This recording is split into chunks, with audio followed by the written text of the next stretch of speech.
Oke, gini Om. Jadi course itu apa sih sebenarnya, komunitas kah, klub atau wadah gitu? King of Roadstar 94 Indonesia itu sebuah komunitas yang isinya adalah cuma 6 orang yang menggunakan sebuah kendaraan unit motor yang jelas ya, Alvaria. Varian. Jadi nggak satu ini Tidak ya, satu merek, tidak satu branded gitu ya. Jadi bebas. bebas. Apa aja bisa ya. Iya. Cuman yang sampai sekarang, dari dulu sampai sekarang cuma 6 orang. Ya. Sekarang tinggal sisa satu, satu-satunya. Kalau orang bilang Nggak pengen nambah member atau gimana Om, mewariskan? sulit kayaknya sih untuk merebut, kayaknya hal itu sudah tidak akan saya lakukan lagi.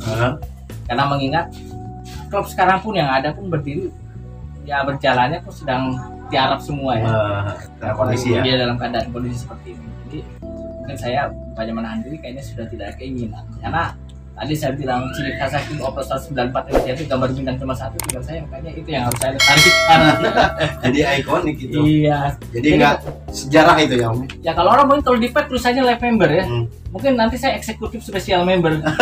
Panjang ya. Karena tinggal dia sendiri. Iya, bisa. Eksekutif. Guyon. Jadi itu mah nggak bakalan ada lagi selain 6 orang itu ya. Iya. Khusus sudah. Ya mungkin ada tinggal satu lagi, tapi saya udah masih kehilangan jejak. Soalnya kalau di Jogja saya jalan, saya akan cari sampai manapun. Mudah-mudahan Om. Setiap angkringan akan saya cari. Mungkin insya Allah kalau Allah berkenan pertemukan saya dengan beliau. Ya, mudah-mudahan cepat ketemu Om biar bisa silaturahmi lagi. Itu kan yang susahnya saya.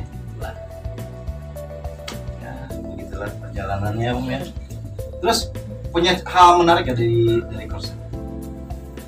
Kalau menarik ya sangat menarik sekali ya, dimana tua muda bercampur jadi satu di dalam sebuah keragaman yang ada yang ngeyel, ada yang dengan ketuaannya, yang egonya tinggi ya, terpaksa yang muda harus mengalah. Tapi ya saat ini ya yang muda ini yang bisa berjalan. Tapi dari situ kita ada ambil sebuah hikmah, karena kita harus belajar dari situ. Karena kalau kita sudah belajar, kita bisa mendewasakan diri, kita bisa memilah, dan kita bisa menempatkan sesuatu pada tempatnya. Seru ya. Terus ada hal menarik lagi apa gitu di dalamnya? Kalau King of Roadstar 94 Indonesia ini kan berjalan terus dari 94 ini sampai, kalau kita bilang hasilnya ini fase offline-nya itu di 2013. Jadi dari 2013 sampai 94 ada sejarahnya nih. 94 berapa tahun? Sampai 2013 ada sejarahnya. Lama ya. Nah, jadi sejarah itu fase landainya ya. Sejarahnya artinya sebelum masuk di 2013 saya dengan bendera yang baru, berarti di sini banyak sebuah perjalanan nih. Pasti banyak cerita dong. Iya. Bagi-bagi dong Om. Jadi mulai dari pakai Vespa, mulai pakai dari Honda Civic Glatik yang punyanya trompetnya Umi Rahmat tuh, knalpotnya yang tangkinya cuma lurus, gitu ya. kunci stangnya masih di bawah. Wah itu masih, kalau bilang ya apa ya, dibilang setan. Situ saya pakai setahun setengah, saya berubah lagi, saya pakai Tiger. Sempat jadi Tiger ya. Sempat pakai Tiger juga. Tiger itu belum. Saya setelah Ereking dulu. Oke. Pakai Ereking 92. 92 saya pakai Ereking yang suara Arabnya masih bundar. Masih bundar. Nah, kepalanya juga masih yang lama. Jadi saya masih ngalamin itu. Dulu tuh tol Bintaro sebelum jadi tuh kalau setiap pulang kerja ngebut. Diajak pakai ajang trek. Pulang taruh di pinggir jalan, masih pakai jaket, nggak pakai helm, ngebut. Kalau mata udah panas, berair, baru berhenti.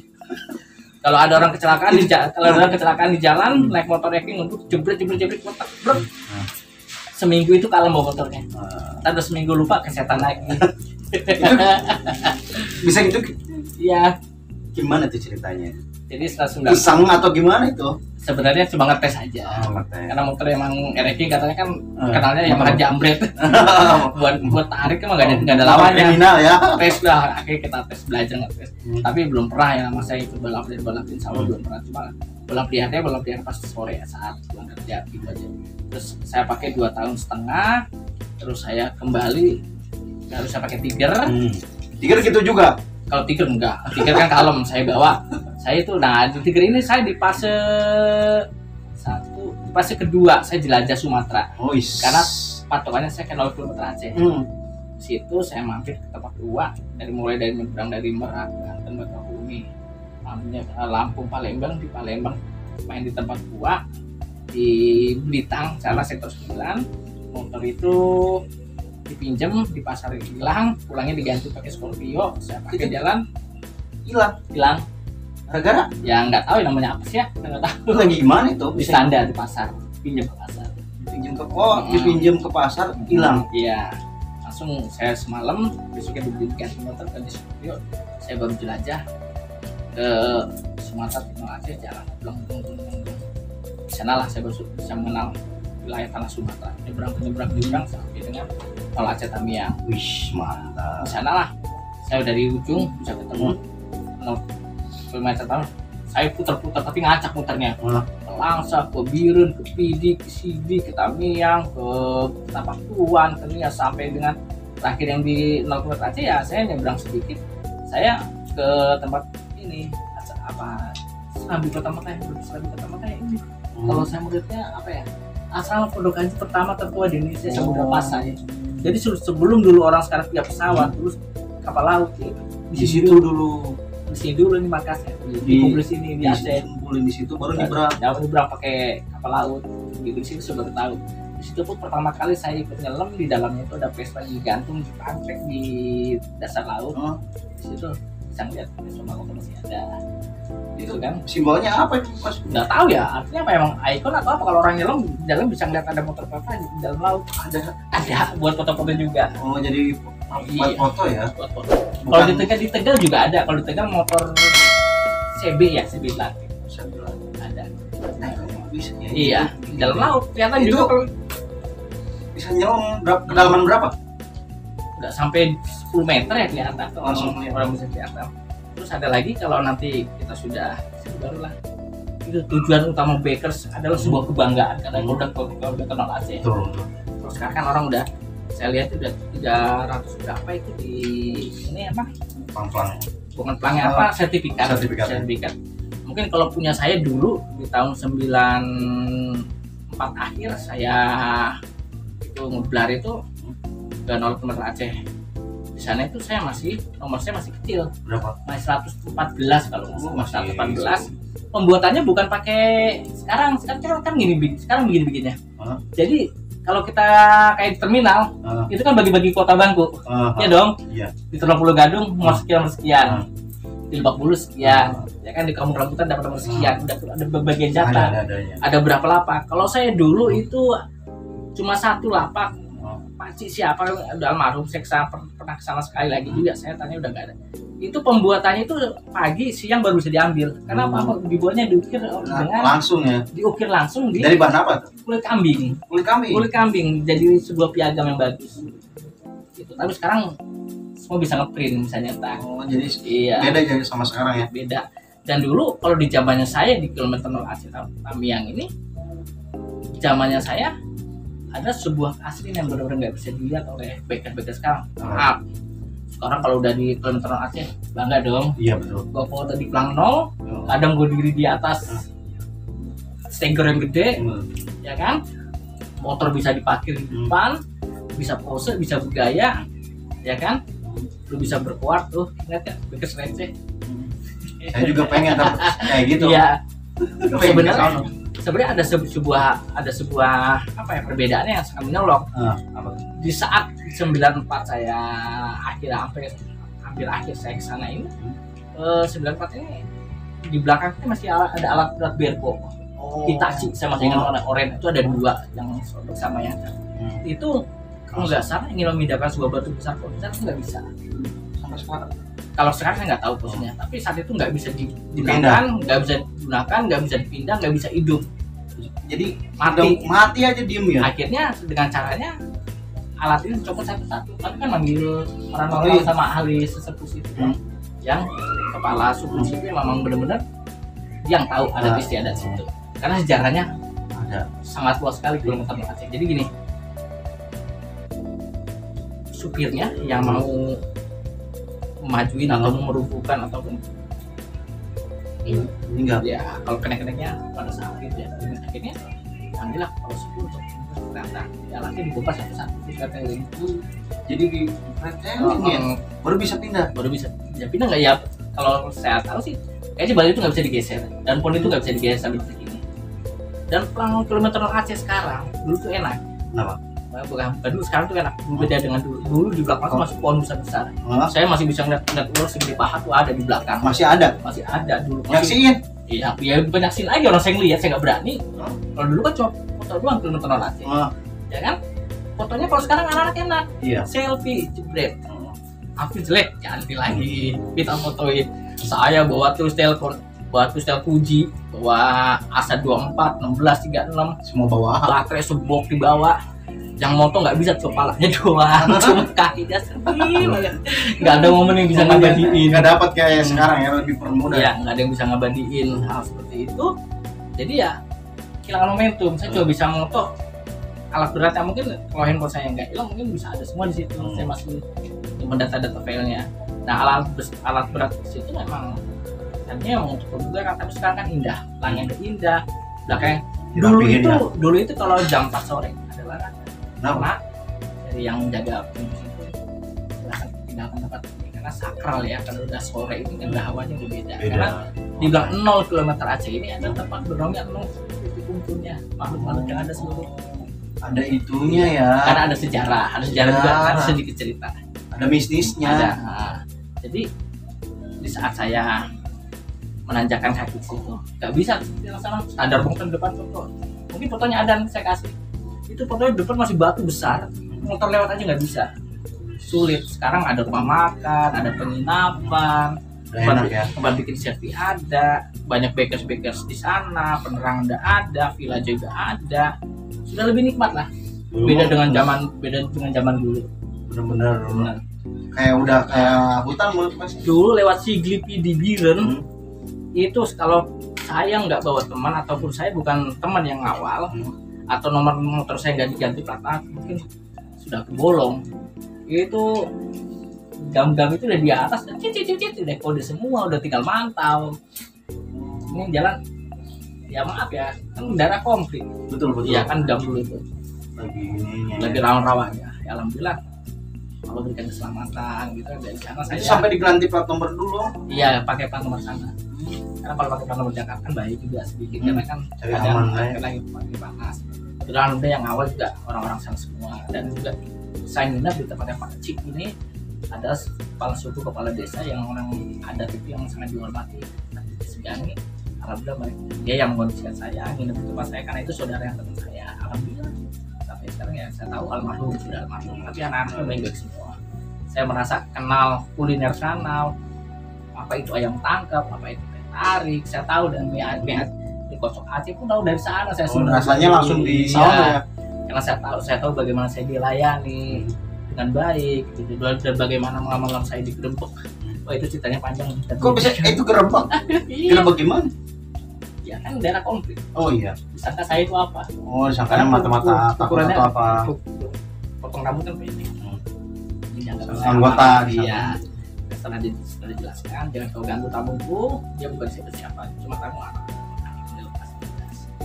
Tapi kalau sekarang mah enggak dong, Bang. Sekarang alhamdulillah udah aman sekali. Sekarang udah lebih indah. Mungkin kalau saya sekarang saya kalau sana mah anak-anak sekarang bikin 15 kali untuk jalan ya. Iya, karena kondisinya kan. Terus ada cerita sejarah. Kalau di kilometer Aceh dulu kan masih ada kalau udah mendekati senja. Kalau kilometer Aceh itu netral, kosong. Artinya nggak boleh ada penghuni atau apa. Cuma kepala yang hujan atau yang wilayah yang mengerti situ yang mungkin ya. Mungkin dulu ada bukan dulu emang saya pernah dengar ceritanya itu ada nakem di situ. Ya nakem di situ itu yang jalan jahat, itu kurang baik, kurang bagus. Akhirnya satu tukang motornya ada, tapi orangnya nggak ada. Tapi kalau orang itu udah berubah. Dia? Ya kita nggak tahu lah kalau alam ya. Ada yang bisa jadi bilang gitu, kita nggak tahu. Tapi ya kembali lagi, dimanapun kita berada, dimanapun saya selalu begitu, dimanapun kita berada, dimanapun kita sowan, di tempat manapun, pertama hargai, hormati, menjaga, jangan tagak dulu, itu aja.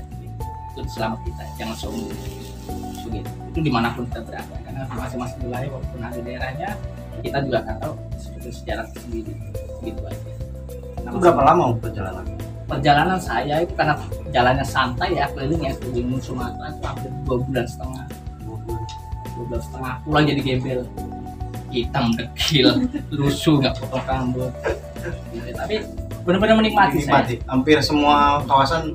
Ya, jadi pulangnya dari Sumatera itu tadi Sigli, Langsa, Tamiang, untuk Aceh, Tapak Tuang, sampai embarkasi jemaah haji, sampai dengan pulangnya langsung ke Lubuk Linggau, Deli Serdang, Berdadai, mampir di tempat teman-teman anak Scorpio ya Sudarso, ya namanya Scorpionya Rasio, itu jalan ya Sudarso, saya di sana. Nah, ngobrol-ngobrol malam santai, kita pulang bablas langsung Padang, Jambi, Bengkulu, langsung Palembang, langsung bablas saja, cuma nginep semalam di wilayah karena kondisi badan aja. Itu berangkatnya itu banyak berkenangan dan banyak suka duka cerita, dan juga banyak sebuah perjalanan dan cerita yang luar biasa ya sebenarnya. Mungkin kalau saya bilang mungkin semua orang gila yang berada di sana. Ya mungkin kalau anak sekarang mikir 17 kali, juga 7 kali lagi. Udah masuk ke Lubuk Linggau, masuk Deli Serdang. Itu lagi rawannya ya. Iya, dan juga jalanan saat dulu kan pertama jalan rusak, penerangan nggak ada, rute kita nggak tahu, nggak ada plan, nggak ada Google Maps, anak bikers belum banyak, kita nggak ada yang kenal, rumah makan buat kita jarang, penunjuk jalan nggak ada, kantor polisi susah, bensin juga jarang-jarang, jadi banyak kendala. Alat ini tuh buat dokumentasi ataupun kita hubungan komunikasi apa nggak ada sama sekali. Cuma jalan-jalan aja nanya orang. Ngeri ya. Makanya kalau udah sore menjelang maghrib cari lokasi yang aman, istirahat gitu. Ya cuma 3 hotel itu, hotel merah putih pom bensin, hotel coklat kantor polisi, hotel hijau masjid musola. Kalau terakhir nggak ada, hotel abu-abu ruko. Iya. Jadi aman itu. Iya, emang begitu. Memang bener sejarah cerita kayak itu tuh bener ya. Kalau sekarang kan enak, kondisi dong, brother lu di mana? Tolong BC, PD, kondisian ini ya. Kalau buat saya sih sampai detik hari ini haram buat saya BC kemana-mana. Kalau saya mempunyai silaturahmi yang baik, persaudaraan yang baik, kalau saya mau ke Bogor, nggak perlu saya BC. Kalau ke Bogor saya cuma telepon yang bersangkutan, ayo ada di rumah. Wah saya di rumah, nggak di rumah om lagi jalan, nggak apa-apa, nggak masalah. Saya cuma numpang lewat, enggak tuh ada Bang Mimin, ya udah saya mampir. Itu gunanya persaudaraan. Sejauh mana lu bisa menjaga silaturahmi dan persaudaraan? Begitu, bukannya lu di sosmed cuma ingin dikenal atau silaturahmi harus dijaga, komunikasi harus dijaga. Itu bukan berarti harus berapa banyak kontak yang harus punya di sebuah sosmed, bukan itu. Tapi silaturahmi harus dapat. Jadi perjalanan itu di Kalimantan di tanah Sumatera perbedaan lagi, perjagaan sampai pulang lagi. Tapi ikon-ikon kan seperti apa? Tenjolowi, terus Kelok 9 itu pernah ke Lalawi atau gimana? Kalau Kelok 9 itu saya berkesan. Saya berkesannya berangkat sore. Berangkat sore saya kualat. Akhirnya saya kembali balik. Kok bisa? Dulu tuh zamannya saya masuk Kelok 9. Kelok 9 itu belum jadi atas. Iya. Belum jadi, saya masih jalan bawah. Tapi di ujung jalan terakhir ingin masuk ke sebuah kawasan seperti hutan. Kan kanan kiri kan gapura. Kalau kita gapura kayak teras, orang duduk. Itu udah sore, udah hampir senja. Itu namanya kumbang sama harimau tuh di atas. Siapa yang mau lewat?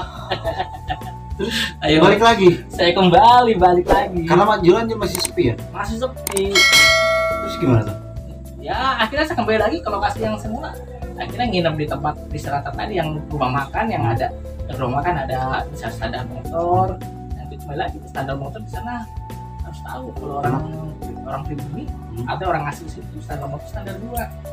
Kalau standar miring berarti orang luar. Kalau tamu standar miring tamu, insya Allah hilang. Bisa gitu ya? Iya. Kalau sekarang gimana? Masih? Kalau sekarang mungkin saya kurang tahu perbedaannya juga sama. Kan masing-masing daerah banyak perbedaan. Ada yang di Lampung kalau orang situ mah diketin apa di plat nomor kayak daun apa kayak pohon. Tahu orang situ.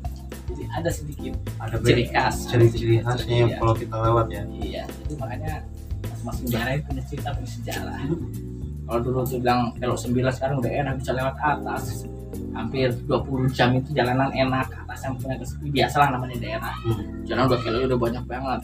Terus sekarang udah lebih indah daripada ada penerangan. Kalau dulu masih jalur lama itu masih kanan kiri tangan masih bisa lihat sungai, bisa minggir sebentar. Kalau sekarang udah jalan atas udah enak gitu. Nanti kalau masuk Tinjau Cilawi gitu, waduh, tikung paling tajam. Kalau saya bilang Nagrek juga masih kurang ya. Nagrek kan cuma lurus begitu aja. Sekarang dibelah dua kan. Iya, yang buat sekarang dia Nagrek itu yang ikut jadi lorong gitu ya. Iya, dia kalau orang lewat Bandung lewat Pasti Nagrek, itu foto iya. ikonik.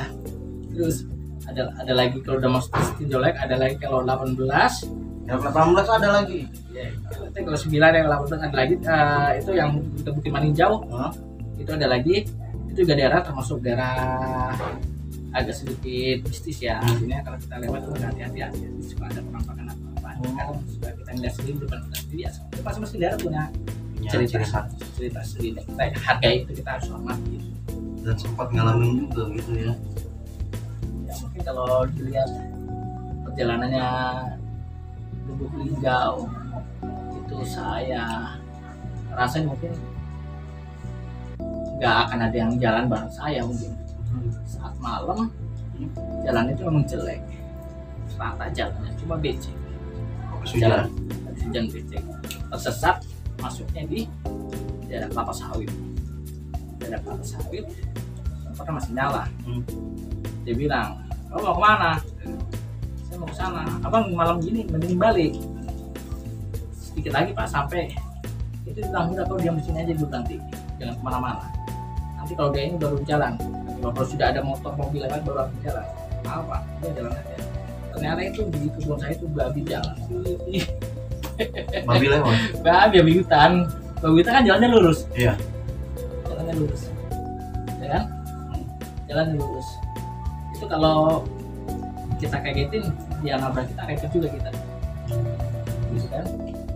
Itu yang dulu Bukit itu seperti itu udah hal yang biasa kalau udah masuk ke kebun sawit. Dan saya pun hampir ketemu babi juga, akhirnya ketemu gajah itu udah masuk Aceh, tidak dari Serdang. Itu saya yang nulis itu anak Scorpio Rasio, itu makanya ketemu di jalan. "Bang mau kemana?" "Saya mau kenal Bang." "Udah ikut aku aja di jalan." "Ini udah jalannya udah salah lewat sini." "Ya udah lewat sini." Jadi jalannya turun naik tanah merah, sudah begitu dalam airnya hampir seini. Jadi nyari jalannya, kita mau balik pun masih 3,5 jam, kesana cuma 1 jam, itu jalannya parah. Jadi kita jalan standar motor, kita jalan nih kayak orang raya, tepatin jalan yang kurang kira-kira sebetis jalan mana tancapin kayu, motor maju, jalan batas kayu, motor maju terus sampai itu orang Deli Serdang. Itu kalau saya bilang saya malam ini mati di Deli Serdang, saya malam ini sudah tamat UN. "Bang, motor mati, berhenti dulu."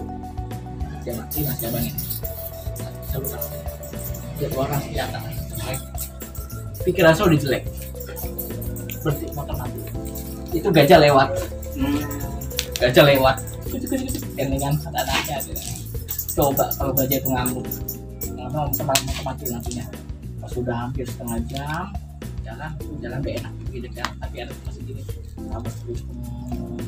itu saya udah begini. Itu makanya buat saya anak seperti ini kan itu luar biasa. Awal saya sampai lokasi jadi ngeliat sendiri ya. Lihat sendiri gitu kan. Gitu. Ada lagi yang ceritanya orang sombong, orang ini sombong, ternyata harus terkapar, harus takut, dan harus merinding, dan harus tunduk di sebuah kaki malaikat. Nanti ada cerita sendiri itu. Kalau Sumatera ceritanya, setelah res sore, saya bilang, "Pak, ini mau ke Aceh keluar Medan berapa kilometer lagi?" "Ini sekitar 30 kilo. Kalau mau naik motor setengah jam lebih lah, 1 jam lah, sampai 1 jam." Pikir saya di Jakarta sejam kecil, ternyata jalannya udah batu berlubang, batu tajam, masuknya perkebunan karet, sawit, pinus, nggak ada siapa-siapa. Sudah maghrib, motor banyak pecah. Cakep ya, tanjakan pulang, hidupin motor jalan. Akhirnya pas saat jalan barulah saya ketemu orang, bapak-bapak bawa sepeda model gitu, kanan kirinya bawa kayu, bawa lampu gantung. Saya masih ingat botolnya cutting deng, di atasnya tutup botol aqua, jadi nggak mati kalau jalan. Iya. Didorong. Di situ saya liatin kakinya, orang buka malam-malam jam maghrib. Akhirnya tanya, "Ade mau kemana?" "Saya mau Medan, Pak." "Medan? Masih lama, masih jauh lah," katanya. "Ayo ke belakang, aku aja, istirahat, kita istirahat ke malam." "Iya, Pak." Akhirnya saya ikut dia. Ada sebuah pos jaga, ukurannya 2x3 ya, terpakai, tapi nggak ada pintunya pintu tempel, setek kayak pintu Jawa gitu loh, pakai palang. Ada kaca, tapi ada tralisnya, di bawahnya ada loket tiket kecil panjang, di atasnya atapnya tinggal genteng, tapi nggak ada sel, tapi rapet. Nah, saat itu ya nanti motornya sandarin aja di sini, sandarin baru motor saya ditutupin sama sepeda dia bilang barang-barangnya dibawa ke dalam aja. "Iya, Pak." Nah, saya tuh ngeyel, "Masih jauh, Dek, ke sana 30 kilo. Bapak dekat kok." Saya ngeyel. Akhirnya saya jalan. Di saat saya mau masukin tas ke dalam, bapak itu bersih di dalam, kan masih ada sampah. Sampah itu sapuin pakai pisang sama batang pohon, itu buangin. Itu kelabang itu segede-gede gini, kalau jengking itu diinjekin doang, dia nggak pakai sepatu, dibuang-buangin. Dia nyari daun, masukin dalam buat belum bisa buat tidur. Dia bilang, "Tadi mau sholat ya?" "Saya nggak sholat, Pak." "Apa itu ke bawah?" "Oh, dapat ayat dari mana?" "Duduk." Dia pintu tutup, dia sholat. Saya di sampingnya, di belakang dia sholat. Setelah sholat, lampunya dimatiin satu. Di atas motor saya tuh kumbang segede gini, kumbang hitam, macan kumbang. Oh, Di atas motor, di atas ini ya, di atas kayu. Waduh, stres saya di situ. Akhirnya dimati, lampunya kecilin, ditutupin apa? Tutupin. Kayaknya ngimbau orang, sampai tangannya masuk ke ini, ke meja loket, prok gitu. Karena pintu udah dikunci kan bapak itu. Dan saya nggak bisa tidur. Akhirnya kepala saya lurus tidur, saya nggak tahu saya tidur. Pagi-pagi, "Dek, mau bersih nggak?" Buka pintu, dingin banget. Kalau sudah pakai jaket, pakai ini. Apa tas saya dikeluarin sama bapak itu, sarungnya dibuat selimut saya, tahu saya dingin. Enggak. Setelah pagi bangun, dia kan yang wudhu, kedengeran pancuran tuh. Saya mandi. Ditanya, "Saya mandi mau pakai basah baju." Bilang, "Dek, baju kamu tinggal di sini satu, nggak boleh dibawa satu." Dan saya nunggu, Pak. Waktu udah gelap gitu kan, itu terang pada turun. Setelah selesai terus beres, baru saya dari congka ada orang mulai jalan, 1-2 orang gitu loh, dari orang pun karet kayaknya, karet jalan, dibantuin congkelin bannya pakai ubeng. Saya bikin dari rumput dijadi satu, ini pakai tali pakai tali bambu, jadi bikin ban mati, masukin ke dalam motor. Kita tonton bareng, bapak itu udah nonton sepeda. Sampailah di kota Medan, motor saya tambelin ban, ganti ban, bapak itu saya ajak makan, sepedanya disenderin dekat bengkel motor juga, dan dioli sekalian, saya ajak makan. Setelah makan, ada uang sisa kembalian sekitar 38.000, saya kasih bapak. "Pak, kamu bikin buat terima kasih teman-teman, Pak. Udah apa dia biarin, dan saya mau ke sepeda itu, kita mau lihat terusin aja makannya ya." Makan selesai, bapak ini pun nggak kembali. Saya kembali ke bengkel motor saya, "Pak, sudah jadi motornya." "Udah, ini tinggal ngompa aja, Dek." "Ya udah, kereta kok cuma ini, cuma sendiri kok dari Jakarta." "Iya, kereta itu muter." Iya, Pak. "Ada minyaknya nggak?" "Oh, minyaknya ada, Pak." "Oh, ada misinya, ada sekalian." "Ada, Pak, makasih." "Sudah, Pak, lihat bapak yang tadi bareng saya naik sepeda bawa kayu bakar." "Siapa?" "Nggak ada, cuma ada sendiri yang tadi datang sini." Saya tanya lagi ke tempat yang bapak makan sendiri, makanya kembali masih 38.000. Akhirnya saya di situ, makanya kalau rasa sombong jalan. Tapi tadi niat saya ingin saudara kenal baik, mau kenal Indonesia itu indah, tidak punya niatan sebelum apapun. Oleh malaikat. Kalau saya berpikir kalau tanpa dia saya malam itu bisa mati di malam Kumbang, pikir aja secara logika. Tapi di situ makanya jangan sombong di tempat orang lain, jangan merasa tinggi hati. Setiap daerah, setiap wilayah punya cerita bersejarah, dan kita hormati itu, kita hargai itu. Gitu. Makanya kadang orang suka sombong. Ya, sebenarnya jangan pernah katakan itu. Katakan siapapun Anda, siapapun kalian, bila memiliki kesempatan, ada rezeki, ada biaya, ada waktu, Anda bisa seperti kami, bisa kemana-mana. Kalau kita dengan sombong dan bangga, karena kalau belum sombong jadi receh. Kadang orang suka begitu kan, motor lu belum ke motor ini, jangan penyakit kita sama aja, cuma kesempatan yang nggak ada. Kalau kalian punya kesempatan, punya waktu, punya biaya, punya tenaga, sehat, kalau semua bisa semua pasti mau. Cuma kadang ada orang lebih kelebihan bikers kan. Ya, sekarang orang punya kelebihan sedikit, punya sesuatu orang yang lebih sombong. Kalau bahasa sombong nggak pernah. Kalau kita sombong kita menjadi orang. Iya. Ada banyak temennya kan. Dimanapun berada bisa menjaga sesuatu. Nah, perjalanan kita Sumatera. Jadi Banyak, ya? dari mulai dari Lampung, dari mulai Merak itu kilometer AC-nya ada di Merak pasti itu Di Sigar. bukan di Merak ini yang Mercusuar. Oh, Mercusuar. Tikung Anyer. Nanti lagi di Bakauni ada di kilometer AC Sigar. Sigar. Nanti di Palembang di Jamgada, di Palembang di Ampera, di Padang di Jamgadanya, masing-masing punya iya ikonik ya. Iya, di Medan kilometer di Maimun, ya kan. Nanti kembali lagi di Aceh di kilometer Aceh. Jadi tahu hampir semua. Kalau di Jawa Barat di Keraton, di Jogja itu di Tugu Nol ada.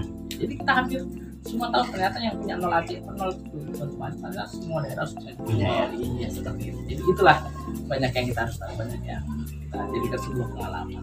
Gitu. Itu perjalanan berarti perjalanan season 2. Iya, Jelajah Nusantara episode 2. Masih di course ya. Iya, masih di course. Season 3-nya. Season 3-nya Jelajah 3-nya tadi Nusa Tenggara Barat, Bali, Lombok. Ya kan? Yang Kalimantan di episode 4, ya kan? Semua perjalanan semua cerita semua masih ada cerita banyak loh. Ya mulai Kalimantan, Hajar nyebrang dari Surabaya, sekarang enak kalau Kalimantan bisa dari Subang udah ada nih. Banyak kapal lautnya udah enak, lebih singkat. Sintang, Butang, Penayang, Tembilahan, Balikpapan, Samarinda, Kapuas, Sangau, Sangatta, terus masuk lagi Kalipasir, Kota Bambu. Insya Allah walaupun ngacak tapi dapat semua. Kebetulan alhamdulillah di 2 tahun itu setelah dari Sumatera 2 tahun saya baru jalan lagi di sana. Alhamdulillah yang mengondisikan kurang banyak ya pasukan kepala kebo. Bapaknya ambil lengkap kepala kebo Kalimantan buat saya. Gitu. Jadi buat saya inilah kenapa makanya motor saya Scoopy tapi kenapa punya Bison. Ada intinya ya. Iya, karena itu keluarga besar saya juga yang terbesar adalah pertama ya pasukan kepala macan ini kepala kebo termasuk sudah dua saya pasukan terbesar yang banyak mengondisikan saya di setiap kemanapun saya ada. Alhamdulillah semuanya baik, sekali-kali orang baik. Jadi yang paling berkesan kembali kalau di Kalimantan ini yang paling berkesan adalah saat Ambalat. Kalau situ ada contohnya di Loni Ambalat itu di sana bisa melihat antara perbatasan Indonesia dengan Malaysia, ya kan, di mana perbatasan itu kita bersedih. Ternyata Indonesia ini seperti sana. Kita mau bicara bulan bilang masih tinggalkan KTP, ditanya berapa jam, nggak ada berapa jam lewat dicari. Kecuali di sana masih nunggu, nggak apa-apa. Tapi kalau kita cuma 2 jam kita bisa mencari pulang kembali. Sedihnya di sana. Yang kita masuk juga nggak bisa bebas karena antara jarak ke sana dan ke sini itu ada perbatasan dijaga oleh aparat yang kita juga nggak bisa lalui tanpa pemeriksaan dan ketentuan. Kalau kita pun mau lewat jalur yang tidak resmi, halangannya banyak. Kita masuk ke sungai, itu di atas sungai buaya udah pada menunggu buaya langsung semua. Kita kita naik ke atas hutan, masuk lagi ke samping itu hutan timbul, itu namanya macan Malaya itu pada nungguin. Kalau samping pos jaga itu ada teralis, dibatu dulu setembok, teralis, belakangnya teralis lagi, teralisnya pakai setrum, itu kita suka bisa ngeliat macan lewat. Jadi Sana kelihatan kayak hutan, jadi panjang jalan panjang baru kita ketemu desa. Di situ tempat lebih aman ya. ya gitu. Makanya di situ saya bisa mencium Indonesia Raya, saya menangis Indonesia Raya itu seperti itu. Rasa ya. Saya terasa sekali. Om, ini Kopdar kalau ngomongin kos nih lama kan ya di kos? Sampai dari 94 sampai hari ini. Sampai hari ini masih Iya. terus ya. Alhamdulillah. Kalau dulu sering kumpul atau Kopdar di mana? Atau Kalau sekretariatnya? kalau sekretariat dulu King of Kota 94 ini ngacak. Kadang di warung kopi, kadang di warung kopi, kadang di rumah ya. Kalau di sekret lah, orang masing-masing maunya gantian. Oh, Iya, bilang kita nggak bisa kita berenam ya gantian aja kalau main, itu aja. gimana maunya Iya, kumpul? gimana mau ngumpul. Misalkan ada tamu datang, rumah siapa yang ada orangnya? Saya ke rumahnya Pak Bo, ke rumah Pak Bo, begitu. Temannya Mas Edi aja, ya udah Mas Edi aja, gitu. Jadi fleksibel Dia ya. fleksibel, tergantung tamunya dari mana. Kalau tamu dari Bogor, dia aja yang ke Ciputat. Tamu dari mana? Cikarang, tadi di Bekasi, gitu. Tapi Kalau Kopdar kalau Kopdar ya kita kadang juga tergantung keinginan. Bosan di sana pindah yuk, pindah kita nggak pernah punya lokasi Kopdar jadi jelas. sekret Kopdaran jadi Nggak pernah jelas. tetap ya. Nggak pernah jelas, tergantung moodnya aja. Gimana? Ada Enaknya di sana. Ada acara di Monas katanya. Dia selain Kopdar di Monas di Monas. Taman Mini ada pasar festival, ada acara. Jadi sebenarnya pas festival gitu aja. Sesuai dengan kemauan aja. Karena kalau kita lucu, acara orang lagi haulan, syukurnya kita Kopdar di situ. Momen ya. Iya, dia punya acara, kita punya acara juga. Kita bikin forum dia kacau deh. Kadang yang punya acara juga bilang, "Bang, ngopi sini." Udah ini lagi Kopdar juga, ketawa dia. Jadi acara dalam acara. Iya, tapi kita enjoy. Nanti kita selesaikan dulu. Kita punya acara undangan, kita samperin yang punya hajat, kita kasih selamat, kita kasih kontak segala macam ya. Baru kita ngumpul setelah kita udah ketemu semua dalam rumah. Karena kayak itu. Ya. Gitu. Jadi tidak ada ikatan juga di tim Oprostas Bapak Indonesia. Tapi di sana bisa mengetahui apa itu arti persaudaraan. Jadi pas setelah berjalan itu 2013 saya baru menemukan sebuah bendera kedua saya, yaitu Skubi bersama. Itu berdirinya tahun 2010 yang jelas 2010, tapi saya masuk di 2012. 10 masuk ke beberapa tahun berdiri. Iya, dari Ribon, berarti Ribon ya.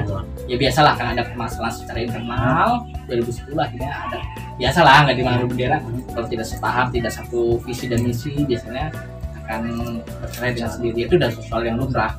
Akhirnya di 2010 kita berdiri, 2012 Ribon dengan nama yang sama, Kopdar yang sama, sirketnya berubah tergantung ketua umumnya, dan dengan logo yang sama, dengan member juga hampir 80% sama. Tapi sekarang alhamdulillah di Skuber sendiri saya diminta sebagai dewan penasehat, dan termasuk tinggal salah satu orang paling lama juga di Skuber. Iya. Itu awal tertarik bisa masuk Skuber gara-gara? Sebenarnya sih cuma dari motor kayak Vespa, tapi itu kayaknya lebih modern. Coba deh, ini enak. Alhamdulillah sih enak. Di 2013 itu momennya adalah pas benar mau acaranya Honda Bakers Day 2013. Iya, di Tanjung Tum, Merak. Merak. Ya, pas yang kemarin presiden. Iya. Sebetulnya kalau setiap tahun acara Honda Bakers sih insya Allah selalu hadir. Sepertinya. Iya, karena di Winconnya terungkap semua. Cuman tahun sekarang doang mungkin ya. Tahun sekarang 2020, 2021 kayaknya Bisa. kayak pandemi gitu. Rusak ini semuanya pandemi kayak pandemi. Jadi tertarik dengan ini tuh karena modelnya sama kayak Vespa. Ya, karena awalnya pun dari Vespa kan. Betul. Jadi ini yang lebih modernnya aja, kita ambil lebih enak, lebih simpel. Lebih modern kan. Iya, tapi basicnya sama Vespa juga. Gitu. Oh, sekarang ya, Bet ya. Ya, alhamdulillah kalau cuma di Skuber doang, Hmm. Skuber bersama kita adalah sebuah klub yang independen. Hah? Artinya kita tidak masuk sebuah wadah. Hmm. Karena di Skup ini ada dua, ada ASI dan Squadron. Hmm. Itu kan di setiap wilayah, di Sumatera dibagi dua, di Kalimantan bagi dua, Jawa bagi dua, Banten provinsi bagi dua, di Cilebes, tanah Cilebes, di Sulawesi cuma bagi dua, di Papua bagi dua. Oh, dibagi-bagi. Seluruh ini ada dua kubu. Ya nggak beda jauh lah kalau kayak di Twitter kan ada HTML, ada HTCI gitu kan, yang anunya kan yang masih yang bukan masih yang memang yang ada yang ngambilnya dengan fleksibel selalu, kayak TAB ada gitu kan, kayak di kepala kebo ini kan ada dua, ada Bionic dan bisa kan, kita paham lah. Iya, iya. Jadi masing-masing yang punya wadah masing-masing. Ya kalau buat Skuber sendiri secara independen adalah bebas untuk kemana berteman, bertamu, sowan, main, karena kita netral. Yang artinya apa? Kita tidak akan pernah ikut mencampuri urusan rumah tangga secara internal mereka masing-masing, itu urusan mereka. Yang tahunya kami adalah kami bersaudara dengan Anda, silaturahmi kami dijaga, kita berteman, bersahabat dan berkawan dengan baik. Untuk masalah yang lainnya kita tidak mau ikut campur seperti itu, karena kita Karena punya punya persaudaraan. dapur masing-masing ya. Iya, karena itu nggak bisa dicampurin dengan orang lain, nggak bisa, nggak boleh, gitu. Secara attitude-nya nggak boleh. Itu di berdirinya di mana? Skuber sendiri berdirinya adalah di Pasar Jumat ya, Jakarta. Jakarta Selatan. Sebenarnya perbatasan sih antara Tangerang Selatan dan Jakarta Selatan. Di orang Sandratek. Ya. Perbatasan bingung lah Jakarta Yang Tangerang lah. posisi jelasnya ini adalah di samping pom bensin Tempoa, depan kampus Muhammadiyah Jakarta Gintung, yang sekarang pom bensinnya sudah tidak aktif ya. Gitu. Itu kopdarannya sih mana? Kemudian samping pom bensin itu, Samping. samping pom bensin sih. Sekretariat? Sekretariat bisa di sini. Oh, di Iya, sendiri. Iya, bisa di sini sementara waktu kan kita belum mau itu tempat yang bagus.